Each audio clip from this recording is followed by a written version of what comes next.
মই কোনটো কথা কৈছে এটা কথা চাব আমাৰ মহাপুৰুষে শাস্ত্ৰত লিখিছে লোভ মোহ কাম ক্ৰোধ বিষয় আক্ৰোশে নুচয় মূৰ ভকতক একো দুখে চাব যেতিয়া লোভ মোহ কাম ক্ৰোধ বিষয় আক্ৰোশে নুচয় মূৰ ভকতক একো দুখে বুলি ক'লে এদিন এজন ভকতে এনেকে গুৰুজনাই শাস্ত্ৰৰ কথা কৈ থাকোঁতে এজন ভকতে পলমকে আহিলে গুৰুজনাই বোলে তুমি পলম কৰিলা যে বোলে মই অকণমান এই মানে মৎস্য ধৰিছিলোঁ খাবলৈ বুলি সেইকাৰণে এনেকুৱা কথা কৈছে তুমি সন্ত পুৰুষ হৈ ভকত হৈ পেলাই আকৌ কি মৎস্য ভোজন কৰা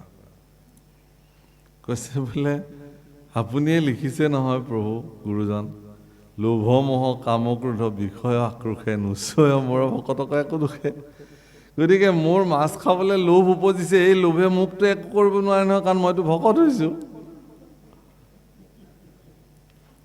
আপুনিয়ে লিখিছে নহয় লোভ মোহ কাম ক্ৰোধ বিষয় আক্ৰোশে নুচয় মোৰ ভকতক চুবই নোৱাৰে এইবিলাক দুখে গুৰুজনাই বোলে সৰ্বনাশ মাধৱ পুৰুষসকলে লৈ আহাচোন পুথিখন ক'ত এইখন লিখিলোঁ মই আৰু কলমটো লৈ আহিবা বোলে কি কৰে বোলে এইটো কাটি থৈ যাওঁ কাৰণ পিছত নহ'লে এইটোক অজুহাত দি পেলাই মানুহটো তাৰমানে এনেকুৱা অদ্ভুত জীৱ নিজৰ স্বাৰ্থৰ কাৰণে মানুহে যিকোনো সাং ৰচনা কৰিব পাৰে এইটো মানুহৰ নিয়ম গতিকে মানুহে কৰে এইবিলাক গতিকে গুৰুজনাই বোলে না মাধৱ পুৰুষে কৈছে নহয় এইটো থাকক আপোনাৰ মৈলামেৰে এইটো সৃষ্টি হ'ল ই থাকক ইয়াৰ ওপৰত বিশ্লেষণ হওক আলোচনা হওক দৰাচলতে কি ক'লে যে লোভ মোহ কাম ক্ৰোধ বিষয় আক্ৰোশে নুচয় মূৰ ভকতক একো দুখে আচলতে লোভ মোহ কাম ক্ৰোধ এইবিলাক একো একোটা দুখ মানুহৰ জীৱনৰ দুখ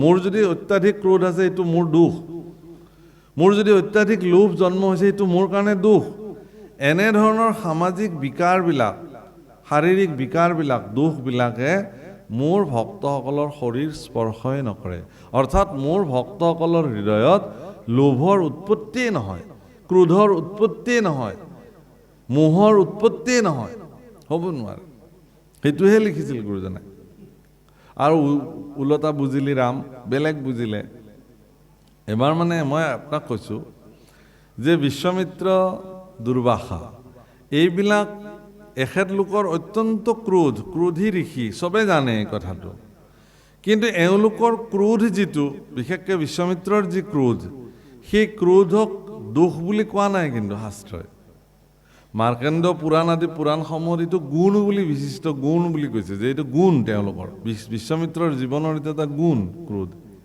আচ্ছা বিশ্বামিত্ৰৰ জীৱনত ক্ৰোধ গুণ হ'ল আৰু মোৰ ঋজু পাঠকৰ জীৱনৰ ক্ৰোধটো দোষ হ'ব কেনেকৈ এইকাৰণে যে ঋজু পাঠকে ক্ৰোধক নিয়ন্ত্ৰিত কৰিব নাজানে আমিবিলাকে ক্ৰোধক নিয়ন্ত্ৰণ কৰিব নাজানো বিশ্বামিত্ৰই কিন্তু ক্ৰোধক নিয়ন্ত্ৰিত কৰিব জানে অৰ্থাৎ ক্ৰোধে বিশ্বামিত্ৰৰ মতে চলিব লাগিব বিশ্বামিত্ৰই ক্ৰোধৰ মতে নচলে আমি কিন্তু ক্ৰোধৰ মতে চলো মোৰ মতে ক্ৰোধ নচলে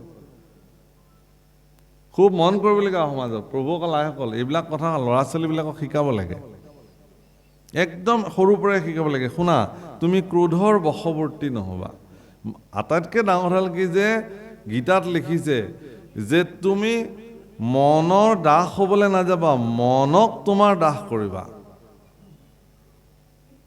হে মন তুমি আজিৰ পৰা মোৰ দাস মই যি ভাবিম এইটোৱে হ'ব মই যলৈ যাবলৈ দিম তুমি তালৈ যাবা তো মোৰ মতেহে তুমি চলিব লাগিব তোমাৰ মতে মই নচলো মনটো চঞ্চল কিবা এটা দেখিলেই লগা হয় এইটোতো লাগিছিল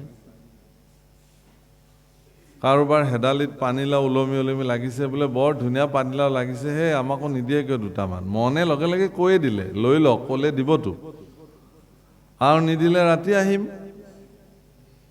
কথাটো গতিকে চঞ্চল মনৰ প্ৰভাৱ যায়গৈ নেকি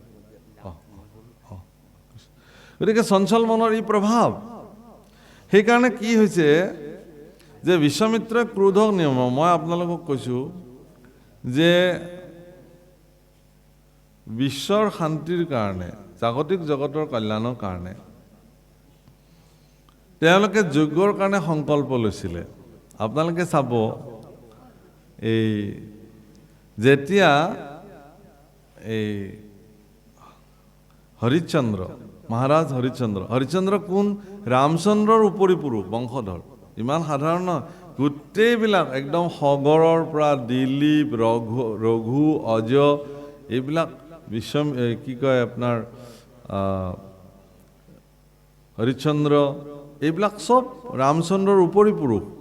আৰু এওঁলোক ইমান সত্যবাদী, ইমান ন্যায়পৰায়ণ, ইমান প্ৰজাবৎসল, জ্ঞানী, ধৰ্মশীল, এক ৰজা চক্ৰৱৰ্তী ৰজা মহাৰাজ দশৰথলৈকে এওঁলোক এক তেওঁলোকৰ বংশৰ প্ৰতিগৰাকী ৰজাই পৰম জ্ঞানী। এতিয়া বিশ্বামিত্ৰই কি কৰিলে, এদিন মানে হৰিশ্চন্দ্ৰই ৰাতি সপোন দেখিলে। সপোনত দেখিলে কি, যে এগৰাকী ঋষি তেওঁৰ ৰাজ দৰবাৰলৈকে আহিছে আৰু তেওঁৰ ৰাজ্য বিচাৰিছে দান হিচাপে, আৰু তেওঁ সপোনতে সেই ঋষিক ৰাজ্যভাৰ দান দি দিছে। এইটো সপোন দেখি ৰাতিপুৱা যেতিয়া সাৰ পাইছে, তেতিয়া ৰজা হৰিশ্চন্দ্ৰই সিদিনাখন কোনো ৰাজকীয় সাধন গ্ৰহণ কৰা নাই। না শিৰত মুকুট পিন্ধিছে, নে চৰণত পাদুকা পিন্ধিছে, নে ৰাজকীয় আভৰণ পিন্ধিছে, স্নান কৰিছে আৰু ঋষিৰ নিচিনা সাজ পিন্ধি বহি আছে। চবেই সুধিছে যে কি হ'ল মহাৰাজ? বোলে মই আৰু মহাৰাজ নহয় এতিয়া। কিয়? বোলে ৰাতি সপোনতে এগৰাকী ঋষিক মই ৰাজ্যভাৰ দানেই কৰিলোঁ, গতিকে ৰাজ্য যিহেতু দানেই কৰিলোঁ, মোৰতো ৰাজ্য নহয় এতিয়া, গতিকে মই এতিয়া বনলৈ যাম, সন্যাসী হ'লো। এনেকুৱা মানে ন্যায় পৰায়। অলপ পিছতে আহি ওলালেই নহয় বিশ্বামিত্ৰ, বোলে মই তোমাৰ পৰা দান বিচাৰি আহিছোঁ, বোলে মই সপোনতে আপোনাক দিছোঁৱে, আপুনি আহিলে যেতিয়া কওক কি লাগে। বোলে তোমাৰ ৰাজ্য লাগে, বোলে লৈ লওক, দি দিছোঁ, মই ৰাতিয়ে দিলোঁ আপোনাক। বোলে যিহেতু দান দিলা তুমি, আৰু ৰাজ্য মোৰে হ'ল, গতিকে তুমি ইয়াত থাকিব নোৱাৰিবা, তুমি ৰাজ্যৰ পৰা আঁতৰি দিয়া এতিয়া, কাৰণ মই ৰজা এতিয়া তোমাৰ ৰাজ্য। এতিয়া দান দিলা, দক্ষিণা দিব লাগে নহয়, দানৰ পিছত দক্ষিণা থাকে।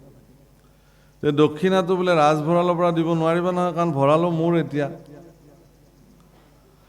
গতিকে দক্ষিণা দিয়াৰ সময় ল'লে তেওঁ, আৰু পুত্ৰ ৰোহিদাস, পত্নী সব্যাক লগত লৈ তেওঁ ৰাজ কাৰেঙৰ পৰা মোহ সমস্ত পৰিত্যাগ কৰি ৰজা হৰিশ্চন্দ্ৰ ওলাই আহিলে।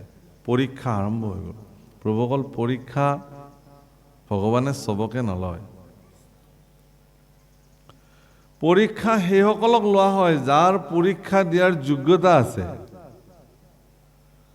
আপোনাক যদি ভগৱানে পদে পদে পৰীক্ষা লৈছে, তেতিয়াহ'লে আপুনি জানিব যে সেই পৰীক্ষা লোৱাৰ যোগ্যতা ভগৱানে আপোনাক ৰাখিছে, সেইকাৰণে আপুনি পৰীক্ষাৰ অৱতীৰ্ণ হৈছে বাৰে বাৰে।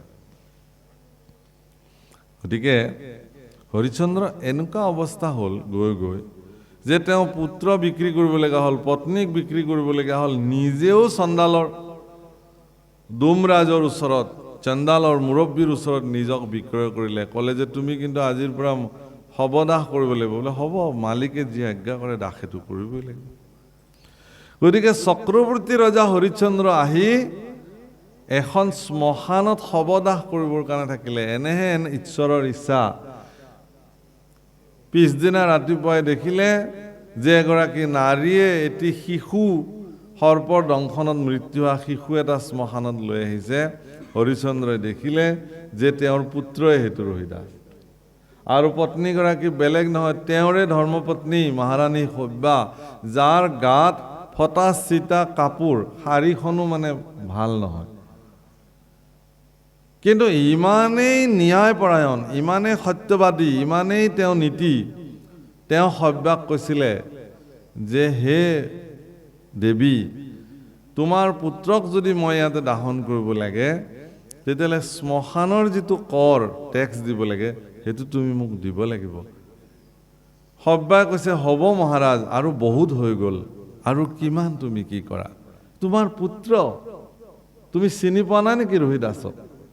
মই তোমাৰ পত্নী সব্য, মোক তুমি চিনি পোৱা নাই নেকি মহাৰাজ? কৈছে চিনি পাইছোঁ, কিন্তু মই কৰ্তব্যত বন্দী, বাক্যত বন্দী। কাৰণ মই কোনোবা মালিকৰ অধীনৰ এজন কৰ্মচাৰীয়ে, দাস। আজি মোৰ এইখন শ্মশান মোৰ নহয়। ইয়াৰ যিটো শ্মশানৰ যিটো নিয়ম, সেইটো নিয়ম পালিবই লাগিব। বাৰাণসীত আজিও বিশ্বনাথ মন্দিৰৰ ঘাটত আপোনালোকে গ'লে দেখিব, যিখন শ্মশান য'ত শৱ দাহ হোৱাটো মহাপুণ্য বুলি ধৰা হয়, সেই শ্মশানখনৰ নাম আজিও হৰিচন্দ্ৰ শ্মশান। য'ত মৰিবলৈ মানুহ যায়, যে সেই শ্মশানত যদি দাহ হৈ যায় জীৱন মুক্ত হৈ যায় বুলি কয়। কাশীত মৰিলে মানুহ মোক্ষপ্ৰাপ্তি হয় পোনে পোনে, এই বুলি বিশ্বাস আছে। গতিকে সেই ৰজা হৰিশ্চন্দ্ৰই যেতিয়া ক'লে টেক্স দিব লাগিব, তেতিয়া সব্যাই ক'লে যে মোৰ হাতত একোৱেইটো নাই, এই পিন্ধি থকা শাৰীখনৰ বাহিৰে আৰু একো নাই। গতিকে মই মোৰ শাৰীখনৰ এটা আঁচল ছিঙি পেলাই তোমাক টেক্স হিচাপে মই শ্মশানৰ টেক্স হিচাপে কিবা এটাতো দিব লাগিব, দিয়া, তাকেই দিয়া। যেতিয়া এগৰাকী নাৰীয়ে নিজৰ চাদৰৰ আঁচল ছিঙিবলৈ প্ৰস্তুত হৈছে, সমস্ত পৃথিৱী কম্পমান হৈ গৈছে। এইটোতো হ'ব নোৱাৰিব। স্বয়ং লক্ষ্মী ভগৱান কৃষ্ণৰ প্ৰতি কৈছে যে প্ৰভু এইটো হ'ব নোৱাৰিব। কিন্তু এগৰাকী নাৰীৰ জীৱনৰ লজ্জা ঢাকিবলৈ যিখিনি সাধাৰণ বস্ত্ৰ তেওঁৰ শৰীৰত আছে, তাকো যদি তেওঁ ছিঙিবলগীয়া হয়, ইমান পৰীক্ষাৰ প্ৰয়োজন আৰু নাই। তৎক্ষণাৎ ব্ৰহ্মা বিষ্ণু মহেশ্বৰ সমস্ত গন্ধৰ্ব কিন্নৰ দেৱতা স্বয়ং বিশ্বমিত্ৰ সেই স্থানত তৎক্ষণাৎ উপস্থিত হৈছে। ইন্দ্ৰাদি দেৱতা হ'ব আই সব্যা, ধন্য তুমি, স্বামী ভক্তি তোমাৰ পৃথিৱীত জুৰি থাকিব। ধন্য হে ৰজা হৰিশ্চন্দ্ৰ, তোমাৰ সত্যবাদিতা নিষ্ঠাৰ প্ৰতি আমি সমস্ত দেৱকুল ব্ৰহ্মা বিষ্ণু মহেশ্বৰ সকলো আজি তোমাৰ ওচৰত আমি নতশিৰ, যে এইটো কাললৈকে খ্যাতি থাকিব যে সত্যক ৰক্ষা কৰিবৰ কাৰণে নিজৰ পত্নী পুত্ৰক বিক্ৰী কৰিব পাৰে, নিজক বিক্ৰী কৰি চণ্ডাল হ'ব পাৰে। ইয়াতকৈ আৰু কি হ'ব পাৰে? বিশ্বমিত্ৰ কৈছে, হে ৰাজন, এইবিলাক একো নহয়, এইবিলাক চব মোৰেই চলনা আছিলে তোমাক পৰীক্ষা কৰিবৰ কাৰণে। এতিয়াও তোমাৰ ৰাজ্য সুৰক্ষিত হৈ আছে, আজিও তুমি ৰজা, তুমি নিজৰ স্থানলৈ গুচি যোৱা, পুনঃ আগৰ নিচিনাকৈ তুমি ৰাজভাৰ চলোৱা। তোমাৰ সত্য আৰু নিষ্ঠা জগতত প্ৰতিষ্ঠা হ'বৰ কাৰণেহে এইটো কৰা হ'ল। বিশ্বমিত্ৰই যে হৰিশ্চন্দ্ৰক পৰীক্ষা ল'বলৈ ইমানখিনি মানে কৰিলে, তাৰ কাৰণে ব্ৰহ্মাদেৱৰ ক্ৰোধ আহিলে। ব্ৰহ্মাই ক'লে যে যা, মই তোক অভিশাপ দিলোঁ, তই তোৰ জীৱনত আজিৰ পৰা যি যজ্ঞ কৰাৰ সংকল্প নোলোৱা কিয়, কোনো যজ্ঞ পূৰ্ণাহুতি হ'ব নোৱাৰিব, তুমি সফল হ'ব নোৱাৰিবা, যা। যে প্ৰভু এইটো কি মোৰ উপহাৰ নেকি? এইটো মইতো তোমালোকৰ কাৰণে পৰীক্ষাটো কৰিলোঁ হৰিশ্চন্দ্ৰক, তাৰ পৰিণাম মই এইটো ভোগ কৰিলোঁ নেকি? ভগৱান কৃষ্ণৰ চৰণত স্তুতি কৰিলে ভগৱান কৃষ্ণই ক'লে হ'ব, যি হ'ব হ'ব বাৰু, তাৰে সমিধান ব্ৰহ্মাই দিব তোমাক। ব্ৰহ্মাই ক'লে যে ভগৱান শ্ৰী হৰি পৃথিৱীত যিদিনাখন শ্ৰীৰাম স্বৰূপে উৎপত্তি হ'ব, আবিৰ্ভাৱ হ'ব, সিদিনাখন ৰামচন্দ্ৰৰ কৃপাত তোমাৰ যজ্ঞ পূৰ্ণাংগ সম্পাদিত হ'ব, অন্যথা নহয়। গতিকে সিদিনাখনৰ পৰা বিশ্বমিত্ৰই যিমান যজ্ঞ সংকল্প কৰিছে, কোনো যজ্ঞৰ পূৰ্ণাহুতি সম্পূৰ্ণ হোৱা নাই। ত্ৰেতাৰ যুগত বিশ্বমিত্ৰই যজ্ঞ কৰিছে, যজ্ঞৰ পূৰ্ণাহুতিৰ সময়তে মাৰিচ আৰু সুবাহী আদি কৰি 60,000 মানে ৰাক্ষসে আহি সেই যজ্ঞ কুণ্ড তছনছ কৰি দিছে। সদায় কৰে এইটো কাম। শেষত তেওঁৰ শিষ্য উপশিষ্যসকলে বিশ্বমিত্ৰক ক'লে যে গুৰুদেৱ, তুমিতো এগৰাকী অস্ত্ৰবিদ, তুমিতো যুদ্ধত নিপুণ, গতিকে এই ৰাক্ষসবোৰ যে বাৰে বাৰে আহি আহি আমাৰ যজ্ঞবিলাক বিনষ্ট কৰে, তুমি দেখোন অস্ত্ৰ প্ৰয়োগ কৰি এওঁলোকক নিধন কৰিব পাৰা, কেলে নকৰা? তেতিয়া বিশ্বমিত্ৰই কৈছে যে শুনা, যদি মই অসুৰবিলাকক মাৰিবই লাগে, তেতিয়াহ'লে মোৰ ক্ৰোধ আহিব লাগিব প্ৰথমতে। যদি মোৰ ক্ৰোধ আহি যায়, এই যে যজ্ঞ সম্পাদিত কৰাৰ সংকল্প মই লৈছোঁ, এই সংকল্প মোৰ বিনষ্ট হৈ যাব। সেইকাৰণে ক্ৰোধক মই আহিব দিব নোৱাৰোঁ, এতিয়া নিয়ন্ত্ৰিত কৰি ৰখা হৈছে। মই এই কথাটোকে কৈছিলোঁ, ক্ৰূৰতা।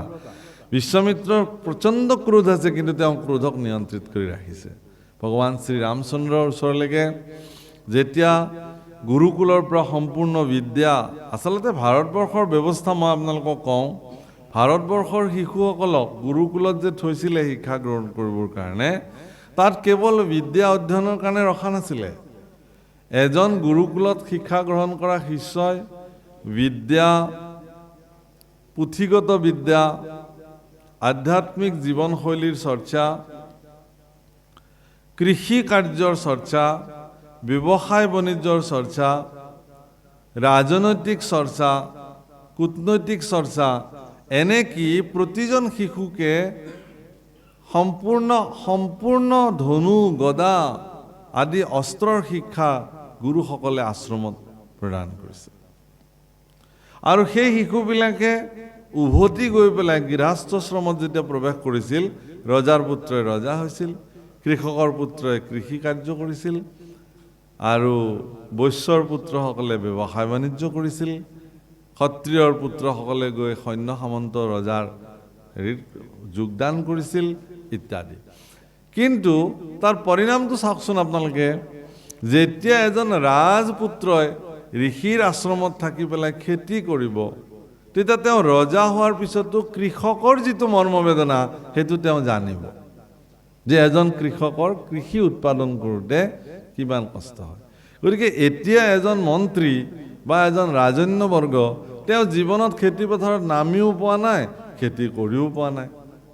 তেওঁ যেতিয়া প্ৰজাক শাসন কৰিব, তেওঁ কেনেকৈ উপলব্ধি কৰিব যে এজন কৃষকৰ কিমান কষ্টৰ ফলত এটা ফচল উৎপাদন হয়। ঋষিয়ে অকল সেয়া নহয় নহয়, উৎপাদিত শস্যসমূহ বিক্ৰী কৰিবৰ কাৰণে বজাৰলৈ পঠিয়াইছিল তেওঁলোক। নিপুণভাৱে তেওঁলোকে সেইবিলাক ক্ৰয় বিক্ৰয় কৰিছিল, বিক্ৰী কৰিব লাগিব। যি সেই সময়ত বিনিময় ব্যৱস্থা আছিল, আকৌ আনাজ আদি যি প্ৰয়োজনীয় বস্তু আশ্ৰমলৈকে সকলো কিনি আনিব লাগিব, ক্ৰয় কৰি আনিব লাগিব।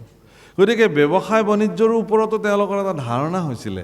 গতিকে ৰজা হ'লেও তেওঁ জানিছিল যে ব্যৱসায়বিলাক কেনে চলে।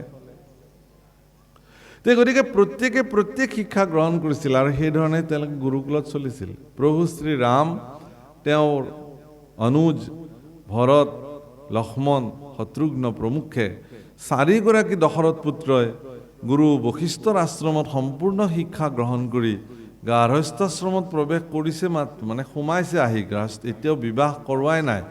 বিবাহ সম্পৰ্কীয় আলোচনা যিদিনাখন হৈ আছিল গুৰু বশিষ্ঠৰ লগত, হেন সময়তে আহি বিশ্বমিত্ৰ প্ৰৱেশ কৰিছে। কোনোবাই ক'লে যে সিংহদ্বাৰত আহি বিশ্বমিত্ৰ ৰৈ আছে ৰজাৰ সাক্ষাতৰ কাৰণে, আহিবলৈ দিয়ক। গুৰু বশিষ্ঠই ক'বলৈ নহয়, বিশ্বমিত্ৰ পৰম জ্ঞানী, মহাত্মা, আৰু তেওঁ এগৰাকী ব্ৰহ্ম ঋষি। গতিকে সেই ৰাজন, তুমি তেওঁক নিজে পদূলিৰ পৰা পাদ্যৰ্ঘে পুজি আনিব লাগিব, এইটো নিয়ম। এগৰাকী চক্ৰৱৰ্তী ৰজা মহাৰাজ দশৰথ, আপোনালোকে ভাবক, চক্ৰৱৰ্তী ৰজা মানে গোটেই পৃথিৱী যাক শাসন কৰিছিল, পৃথিৱীক। চক্ৰৱৰ্তী ৰজা মহাৰাজ দশৰথে এগৰাকী প্ৰভাৱশালী পৰম পৰাক্ৰমী ৰজা হোৱাৰ পিছতো ভাৰতীয় আধ্যাত্মিক পৰম্পৰা গুৰুৰ বাক্য শিৰোধাৰ্য কৰি পদূলিলৈকে গৈ বিশ্বমিত্ৰৰ চৰণ ধুৱাই পাদ্য অৰ্ঘ্যে পুজি তেওঁক সাদৰি লৈ আহিছে। শিৰত মুকুটবিহীন, পাদুকাবিহীন, খালী ভৰিৰে গৈ ব্ৰহ্ম ঋষি বিশ্বমিত্ৰক তেওঁ আদৰি সাদৰি আনি তেওঁ ৰাজসভাত বহুৱাই, নিজৰ আসনত বহুৱাইছে। বহাই পেলাই চৰণ ধুৱাই পুনঃ প্ৰণিপাত জনাই কৈছে যে হে গুৰুদেৱ, মই কি সেৱা কৰিব পাৰোঁ, তুমি কৃপা কৰি মোক আজ্ঞা কৰিব লাগে। বিশ্বমিত্ৰ কৈছে, তোমাৰ পুত্ৰ শ্ৰীৰাম ভদ্ৰক মোক লাগে। কিহৰ কাৰণে? বোলে মই নিশাচৰবিলাকৰ উৎপাতত, নিশাচৰ মানে ৰাক্ষস, সুবাহু মাৰিচ আদিৰ দৰে নিশাচৰসকলৰ মানে উপদ্ৰৱত মই যোগ্য সম্পাদিত কৰিব পৰা নাই। গতিকে তাৰ নিৰাপত্তাৰ কাৰণে ৰামচন্দ্ৰক লাগে। দশৰথে কৈছে যে হে গুৰুবৰ, কিহৰ কাৰণেনো মোৰ ৰাজীৱ লোচন পুত্ৰ, সি মাত্ৰ তেতিয়া ৰামচন্দ্ৰৰ বয়স মাত্ৰ 14 বছৰ পাৰ কৰি 15 বছৰ প্ৰৱেশ কৰিছে, আমাৰতো 14-15 বছৰীয়া ল'ৰা এতিয়াও মাকে খুৱাই দিয়ে ভাত খানি পেলাই, হয় নহয়? ক'তনো ৰাক্ষসৰ লগত যুঁজিবলৈ যাব? কিন্তু ইতিমধ্যে সেই 15 বছৰতে ৰামচন্দ্ৰই সমস্ত অস্ত্ৰবিদ্যা শিক্ষা সমাপ্ত কৰি আহিছে। পুত্ৰৰ প্ৰতি থকা মোহ মহাৰাজ দশৰথে কৈছে যে হে গুৰুবৰ, মোৰ নিচিনা এগৰাকী পৰাক্ৰমী ৰজা থাকোঁতে ৰামচন্দ্ৰক কিয় প্ৰয়োজন? মই নিজেই যাম, তোমাক নিজেই মই নিৰাপত্তা দিম। বিশ্বামিত্ৰ কৈছে তোমাক নালাগে ৰাজন, ইমান সৰু কাম এটাৰ কাৰণে আৰু চক্ৰৱৰ্তী ৰজা যাব লাগে নে? তোমাৰ পুত্ৰই পাৰিব এইখিনি কাম। তেওঁতো অস্ত্ৰ শিক্ষা কৰি গুচি আহিছে ঘৰত, কি শিকিলে তেতিয়াহ'লে? খুব কান্দিছে, হে গুৰুবৰ মোক ইমান পৰীক্ষা নল'ব। কাৰণ ৰামচন্দ্ৰৰ প্ৰতি দশৰথৰ ইমানেই প্ৰেম, পুত্ৰ মোহ, কৈছে যে মোৰ পুত্ৰৰ নাম ৰামচন্দ্ৰৰ এটা নাম হ'ল ৰাজীৱ লোচন। কি লোচন? ৰাজীৱ লোচন। ৰাজীৱ শব্দৰ অৰ্থ হ'ল পদুম ফুল। পদুম ফুলৰ দৰে চকু। নৱকঞ্জ লোচন কঞ্জ মুখ কৰ কঞ্জ পদ কঞ্জাৰুণম। কঞ্জ লোচন মানে পদুম ফুলৰ দৰে চকু, ৰাজীৱ লোচন। দশৰথে কৈছে যে পদুম ফুলবিলাক যেনেকৈ সূৰ্যাস্তৰ লগে লগে জাপ খাই যায়, মোৰ পুত্ৰও সন্ধিয়া সোনকালে শুই দিয়ে, তাৰ ৰাজীৱ লোচন জাপ খাই যায়। ৰাক্ষসবিলাকতো ৰাতি ৰাতিহে আহে, নিশাচৰ, সিহঁতেতো নিশাই, দিনততো ৰাক্ষস নাহে নহয়। গতিকে যিটো পুত্ৰ মোৰ ইমান আৰামত ইমান দিন গুৰু আশ্ৰমত কেনেকৈ থাকিল, আহি 2 দিন হৈছিল মাত্ৰ ঘৰ পোৱা, অকণমানতো আৰাম খাবলৈ দিয়ক, অকণমান সিহঁতক ৰাজভোগ খাবলৈ সময় লাগে। সোনকালে শুৱে, মাকে বুকুত সাৱটি এতিয়াও শুৱে তাৰ লগত কৌশল্যাই। কেনেকৈ সি গোটেই ৰাতিটো ৰাক্ষসৰ লগত যুদ্ধ কৰিব? এটা কথা মন কৰিব, ইমানখিনিৰ পিছতো কিন্তু বিশ্বামিত্ৰৰ ক্ৰোধ অহা নাই। ৰামচন্দ্ৰ জগতৰ ঈশ্বৰ এই কথা বিশ্বামিত্ৰে জানে, গুৰু বশিষ্ঠইও জানে, কিন্তু দশৰথে নাজানে। জানে যদিও নাজানে, কাৰণ ৰামচন্দ্ৰৰ জন্ম কোনো জনী সম্ভৱা নহয়, যজ্ঞত যাৰ জন্ম হৈছে, যজ্ঞৰ চৰুৰ পৰা পায়স যি উৎপন্ন হৈছিল, পায়স গৰ্ভস্থ কৰি ভগৱান ৰামচন্দ্ৰৰ উৎপত্তি হৈছে। স্বয়ং ভগৱান নিজেই ৰামচন্দ্ৰৰ ৰূপে জগতত আহিছে। গতিকে ৰামচন্দ্ৰৰ প্ৰতি যে ইমান মোহ, তাকে দেখি ব্ৰহ্মঋষি বিশ্বামিত্ৰৰ মনত খুব আনন্দ জাগিছে। আহা, মোৰ প্ৰভুক ইমান ভাল পায়, প্ৰভুৰ প্ৰতি ইমান স্নেহ, সেইটো কাৰণে ভালে লাগিছে। কিন্তু বিশ্বামিত্ৰে ক'লে এই বুলি যে হে ৰাজন, মই যিটো বিচাৰিলোঁ তুমি সেইটো দিব নোৱাৰিলা। গতিকে তোমাৰ যি ৰঘুবংশত আজিলৈকে কি কৈছে, ৰঘুকুল ৰীত সদা চলি আয়ে, প্ৰাণ যায় পৰ বচন নাযায়। জীৱন যাব তথাপিও বাক্য নেৰে, তোমালোকৰ এইটো বংশৰ ৰীতি আছিল, গতিকে তুমি এইটো ৰাখিব নোৱাৰিলা। কথা ইমানে, মই যাওঁ আৰু এতিয়া, তুমি ৰাখিব নোৱাৰিলা আৰু, কথা ইমান আৰু। তেতিয়া বশিষ্ঠ ঋষিয়ে, ব্ৰহ্মঋষি বশিষ্ঠই ৰজাক দশৰথক কৈছে যে হে মহাৰাজ,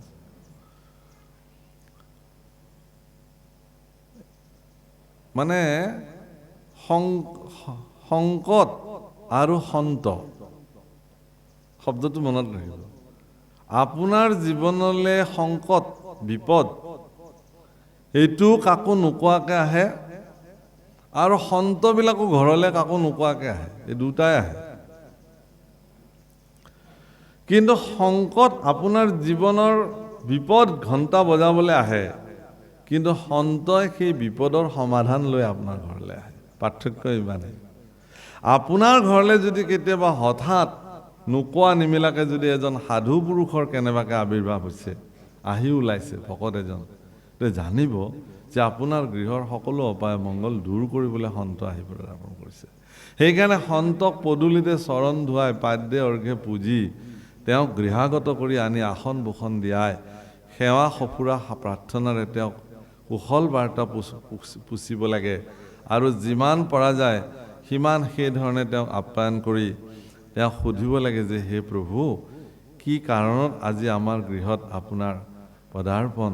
আচলতে আমি পৰিয়ালটো আজি আপোনাৰ পদাৰ্পণে ধন্য হ'লোঁ, কৃপা কৰি কি আজ্ঞা আছে আমাক কৰিব লাগে আজ্ঞা। সন্তসকলক সন্তুষ্টি কৰিব লাগে সেৱা সৎকাৰেৰে। এতিয়া বশিষ্ঠই ক'লে হে ৰাজন, তোমাৰ ঘৰলৈতো সন্ত মহাত্মা বিশ্বামিত্ৰ আহিছে, গতিকে তোমাৰ মনত যিটো বৰ্তমান সংকট বুলি তুমি ভাবি আছা যে ৰামচন্দ্ৰক বিবাহ কৰোৱাব লাগে, ইতিমধ্যে কৌশল্যাই কৈ থৈ দিছে দশৰথক যে মোৰ পুত্ৰ অৰ্থাৎ ৰামচন্দ্ৰটো বিশ্বৰ ভিতৰত আটাইতকৈ সৰ্বাংগ সুন্দৰ পুৰুষ, কিন্তু কৌশল্যাই কৈছে যে হে মহাৰাজ, আপুনি মোৰ পুত্ৰৰ কাৰণে এগৰাকী বোৱাৰী বিচাৰক, কিন্তু সাৱধান, মনত ৰাখিব মোৰ পুত্ৰতকৈ যদি কোনো গুণে কম বোৱাৰী এগৰাকী যদি তুমি আনা তেতিয়াহ'লে কিন্তু বিপদ হ'ব। এতিয়া ৰজা দশৰথ মহা বিপদত, নিজৰ পুত্ৰৰ কাৰণে এনেকুৱা ক'ত ছোৱালী বিচাৰে যিটো পুত্ৰতকৈও ধুনীয়া হ'ব লাগিব। জনক নন্দিনী সীতা যিদিনাখন ৰামচন্দ্ৰৰ কাৰণে বিবাহ উপযুক্ত কাৰণে তেওঁলোকৰ কাৰণে কথা হৈছিল, হৰধনু ভাঙি যিদিনাখন ৰামচন্দ্ৰই তেওঁক বিবাহৰ পাশত আবদ্ধ কৰিছিল, সীতাৰ সম্পৰ্কে যেতিয়া কথা শুনিছিল কমল নয়নী সীতা, তেওঁৰ চৰণ পংকজ পদুম ফুলৰ পাহিতকৈও সুকোমল আছিল। এই বাৰ্তা যিদিনাখন শুনিছিল তেতিয়া কৌশল্যা, সুমিত্ৰা আৰু কৈকেয়ীয়ে কি কৰিছিল জানে? সমগ্ৰ ৰাজকাৰেং, আচৰিত লাগে, বাল্মীকি ৰামায়ণত উল্লেখ আছে, সমগ্ৰ ৰাজকাৰেং যিফালে যিফালে তেওঁলোকৰ বোৱাৰী সীতা যাব সেইফালে সেইফালে পদুম ফুল, পূৰ্ণ বিকশিত পদুম ফুলৰ ওপৰত যিখিনি ৰেণু থাকে হালধীয়া হালধীয়া বগা বগা, সেই ৰেণুবিলাক পাৰি পাৰি থৈ দিছিল যাতে সীতাৰ সুকোমল চৰণে কষ্ট নাপায়। এগৰাকী শাহুৰ বোৱাৰীৰ প্ৰতি হেৰি চাওক, ভাৰতবৰ্ষৰ ঘটনা কৰিছিলে, সেইধৰণে আয়োজন কৰিছিলে। এটা সংকল্প লৈছিলে এখন যজ্ঞ কৰাৰ কাৰণে, আৰু সেই সংকল্পত গুৰু বশিষ্ঠই কৈছিলে যে এগৰাকী অক্ষয় বন্তি জ্বলাব লাগিব, আৰু সেই অক্ষয় বন্তিগৰাকী ৰাজনন্দিনী সীতাই সেই অক্ষয় বন্তিগৰাকীৰ দায়িত্ব ল'ব লাগিব। তেওঁ তেল শেষ হ'লে, ঘি শেষ হ'লে দিব লাগিব, শলিতা আগবঢ়াই দিব লাগিব, এইখিনি দায়িত্ব তেওঁ ল'ব লাগিব যজ্ঞ যেতিয়ালৈকে শেষ নহয়। ৰামচন্দ্ৰই ক'লে হ'ব, দশৰথেও ক'লে হ'ব, কৌশল্যাই ক'লে কেনেকৈ হ'ব?